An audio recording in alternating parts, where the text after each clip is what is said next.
ನಿಮ್ಮ ಜೀವಿತವನ್ನು ಬದಲಾಯಿಸಕ್ಕೆ ದೇವರು ಇಷ್ಟಪಡ್ತಾ ಇದ್ದಾರೆ. ಅಪೊಸ್ತಲರು 1ನೇ ಅಧಿಕಾರದಲ್ಲಿ ಅವರು ಎಲ್ಲರೂ ದೇವ ಸಮ್ಮುಖದಲ್ಲಿ ಕಾಯ್ದಿದ್ರು. 2ನೇ ಅಧಿಕಾರದಲ್ಲಿ ಅವರು ಎದ್ದು ನಿಂತರು. 3ನೇ ಅಧಿಕಾರದಲ್ಲಿ ಅವರು ಬಲವಾಗಿ ಚಲಿಸಲ್ಪಡವರಾಗಿ ಬದಲಾದರು. ಇವತ್ತು ನೀವು ದೇವ ಆಲಯದಲ್ಲಿ ದೇವ ಸಮ್ಮುಖದಲ್ಲಿ ಕಾಯ್ದಿರೋ ವ್ಯಕ್ತಿಯಾಗಿ ನೀವಿದ್ರೆ ನೀವು ಬೇಗ ಎದ್ದು ನಿಂತ ವ್ಯಕ್ತಿಯಾಗಿ ಬದಲಾಗ್ತೀರಾ. ಅದು ಮಾತ್ರ ಅಲ್ಲ, ನೀವು ದೇವ ಕರದಲ್ಲಿ ಚಲಿಸೋ ವ್ಯಕ್ತಿಯಾಗಿ ಬದಲಾವಣೆ ಆಗ್ಲಿಕ್ಕೆ ಹೋಗ್ತಾ ಇದ್ದೀರಾ.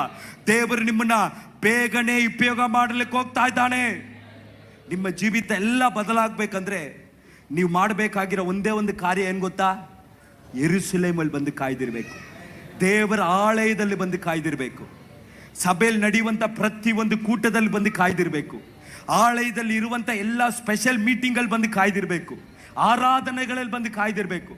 ನೀವು ಬಂದು ಕಾಯ್ದಿದ್ರೆ ನಿಮ್ಮ ಜೀವಿತ ಯಾವ ರೀತಿಯಲ್ಲಿ ಬದಲಾಗ್ತದೆ ಗೊತ್ತಾ? ಪವಿತ್ರ ಆತ್ಮದಿಂದ ದೀಕ್ಷಾಸ್ನಾನ ಹೊಂದುತ್ತೀರಾ.